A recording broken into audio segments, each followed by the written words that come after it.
Did you know that you can use stuff from the Dollar Tree and your Glowforge laser to turn a profit on those items and make some easy money? Today I'm going to show you how to upscale 4 different products from the Dollar Tree using your laser, and then that way you can sell it for a pretty decent profit and make some extra money this holiday season. I'm Ashley and this is Chip Build, so let's jump into it. For this Dollar Tree Glowforge project, we did pick up this kind of eco-friendly cork pencil case from the Dollar Tree. I thought it looked really cool, and I figured this would be perfect just to engrave like a little bit of artwork on the bottom corner here, and I think it's going to engrave really well. So let's jump into the laser and then set this up. So we put our cork pencil pouch into the laser, and I'm just holding it down with some hold down pins and some magnets. I'm not sure about the magnets, I might move them out of the way. I'm not sure, I'll decide that before we actually go and do the cut. But so since this is thin, we don't have to take out the crumb tray to do this. And so I'm just putting this little kind of graphic of these little cupids down here in the corner. And so I've done quite a bit of different tests for cork, and what I found works well for me, for it to not cut through the material, is speed of 1000 with the power of 10. Lines per inch is 225 with 1 pass. So I'm just going to position this where I want it, and then we can take the 3 dots and set our focus. Okay, so now we can put our artwork in the final place that we want, and then we can hit ready, and then it's going to take just about 2.5 minutes to engrave this out.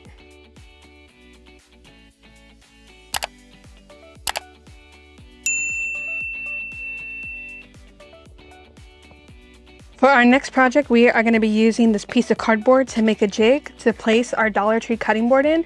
That way we can get perfect alignment with the artwork. Now you don't have to do this, but this just makes it a little bit easier rather than trying to get this perfectly under the camera and then centering the artwork to that. The Glowforge lens is a bit of a fisheye lens, so it's not always perfect to get it quite in place, which is why the jig will really help us to get that perfectly in the center. So here we are in the Glowforge interface, and for this project, since we are using a jig, it's going to be a little bit different. So I'm going to center the artwork as much as possible. And so you can see we have these different steps in the artwork. And so for the first part, we are going to ignore the 2 parts of the layers that actually have artwork and only cut out the square. And I have custom cardboard settings of speed 200 at the full power with 1 pass. And so because the other artwork layers are ignored, it will only cut out that middle part like we want it to. And then we can pull out that piece of cardboard and place in our wood. So now we're gonna hit these 3 dots and hit set focus, put it right in the center. And this will allow us to cut our material at the correct focus height. So it looks like it'll take just about 40 seconds to cut out this piece of cardboard.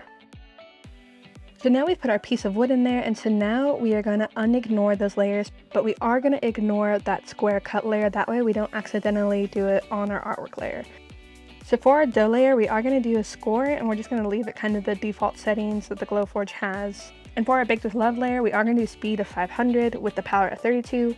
And so one of the key points in this is that you do not refocus between cutting out the cardboard and engraving the wood, because that's just going to mess everything up. You just need to trust what you see on the screen, and you just got to trust in Glowforge at that point. So because this is a pretty decent sized artwork, this engraving is going to take a little bit longer than some of the other ones, and it's going to take just about 37 minutes to engrave this out. Once it's ready, we can hit the glowing button and watch the Glowforge work away.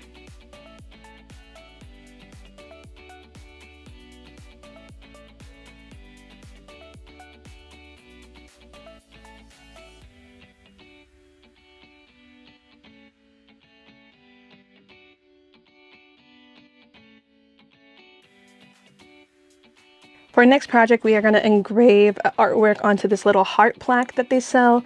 I thought these look really cool. I really like how Dollar Tree is doing all these different kind of wooden shapes for the different seasons coming out. I've already seen ones for Easter, and so I thought those were cool. So what I did was I just made my own heart shape, and I made my artwork that will match this heart pretty close. But because this wood is a little bit thicker than what we normally cut in the laser, we're going to have to do a couple different things to get this to work correctly. Okay, so we're in the Glowforge interface, and for this project I did have to take out the crumb tray because this heart shape was thicker than 1/2 inch, and so I had to take the crumb tray out, and then I put a piece of 1/2 inch wood underneath the heart to bring it up to the correct height to be able to engrave it. And so you can see we have our artwork here. I just created this in Adobe Illustrator, and then I'll put a link down below if you guys want to get this artwork as well.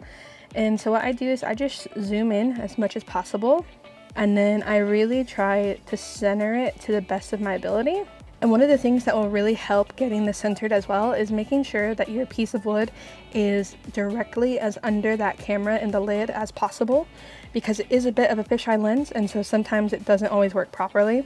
I think this looks really well, so let's check out the settings that I'm using. I'm just using my custom 1/8 inch engraved settings for this just because I don't want it to be too deep. Obviously, this isn't an 1/8 of an inch tall, but so I'm going to go with the speed of 500 and my power of 32, and that I just really like the way that that shows up in wood. So I'm going to come up here to 3 dots and click set focus. I'm going to get right in the center as possible. So now we can come up here and click this button, and it'll take about a half hour to engrave this.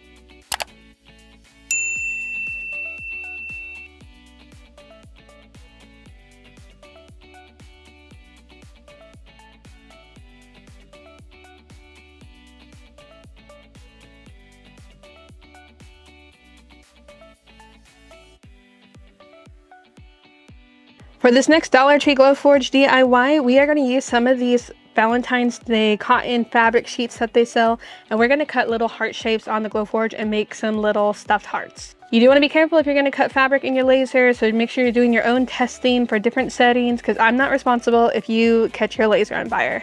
Okay, so we're back in the Glowforge interface here, and as you can see, I've already laid down my fabric, and I've used some magnets to help hold it down. That way the air assist fan isn't blowing the fabric everywhere and things are catching on fire.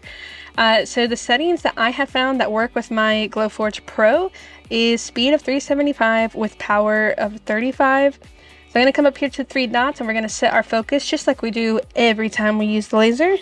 Alright, so as you can see, the work bed has adjusted based on our focusing, and so now we're ready that we can come up here and click this button, and then we can start cutting this out. Since this is fabric, it should be pretty quick. It looks like it'll take about 30 seconds to do these cuts.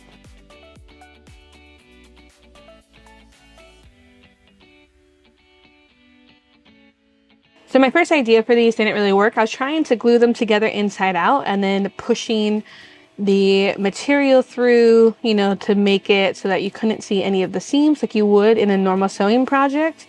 However, once I did that, they no longer look like hearts, so I'm gonna have to scrap that, and we are just gonna have to glue these in a different way. And one thing I want to do is I do want to iron all of these pieces out, and so I'm gonna just use my Easy Press Mini for that. So just ironing these out will just make it a little bit easier when we go to glue them together. That way there's no creases or anything that's going to get in the way. So you don't have to spend a lot of time on it. You just want to get them flat as possible, because when you buy these rolls from the Dollar Tree, it comes like rolled up, and you can see like there's a crease right there. And so you just want to try and eliminate as much of that as possible. So if you're going to do this, just make sure you're doing it on a heat safe surface. You could probably get away without ironing these, but I would just rather be safe than sorry. So we have about 2 hearts for each piece of material, and I'm just ironing this out on my pressing pillow. Now obviously you don't need a Cricut heat press to do this, you can just do this with a normal iron. And now we can start to glue these together.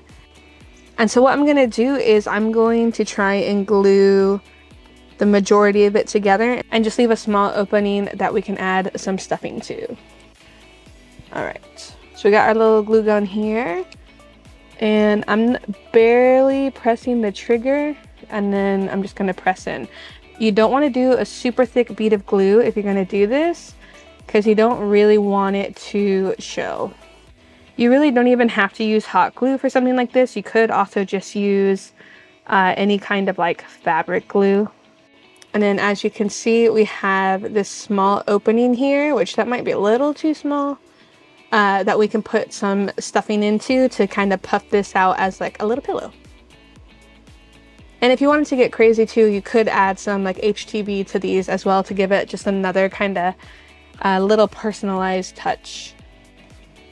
Now for one set of these, we're just going to make them pillows, and another set we are going to put a dowel in the middle And so for those, we're going to leave the opening down at the bottom. But for just our normal little pillow sizes, we are just going to leave the small opening in the side of the hearts. And if you are a sewer and you're watching this video, I do apologize. Alright, and then so now for this one, we have the opening at the bottom. And you want to make sure too that you get the glue right up to the edge. You don't want it too in, that otherwise it will make a pretty big bump. Alright, so now we can turn our glue gun off and then we can start stuffing these with some stuffing. Okay, so to fill up these hearts, we're going to use this polyfill. This is just a small bag I got. You can get this at like any craft store and I think even like Walmart. Or if you live in LA, go to the fashion district in downtown LA and you can get like a 10-pound bag for like $5. So since I did kind of leave these like really small holes to put in all of this fluff, I think what I'm going to have to do is I'm going to have to use like one of these dowels to kind of like smush it in there. Or maybe I can just get away with using my finger. But if you do this, maybe consider leaving like a bigger hole. So just be patient with this process. It's going to take a little bit of time. And what I'm going to do is I'm going to stuff all of these first, and then I'm going to reheat the glue gun.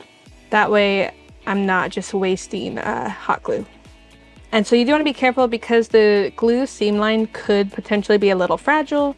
And so you don't want to like completely pop open the heart and then you have to redo the whole thing. Maybe not the best project idea I've ever had. Okay, so now what I'm going to do is I'm going to put a little bit of the glue on here and then kind of just hope for the best.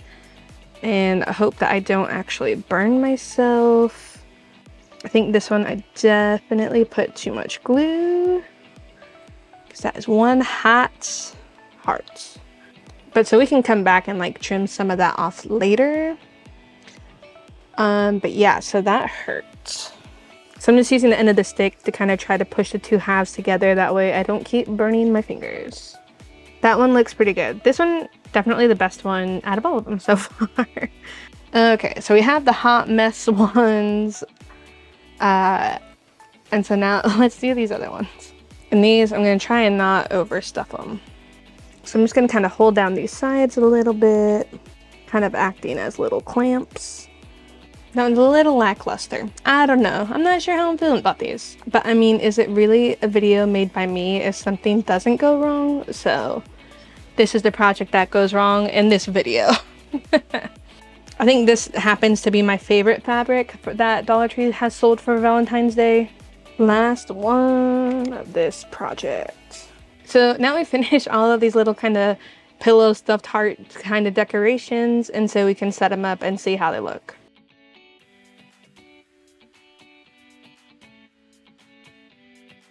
Well guys, thank you so much for watching this video. Please let me know down below if you have any questions or comments about this. Let me know if you did have a favorite project or if you didn't like any of them at all. I'm totally open to hear what you have to say. But thank you so much for watching this video guys. Hope to see you on the next one, and happy Valentine's Day. See ya!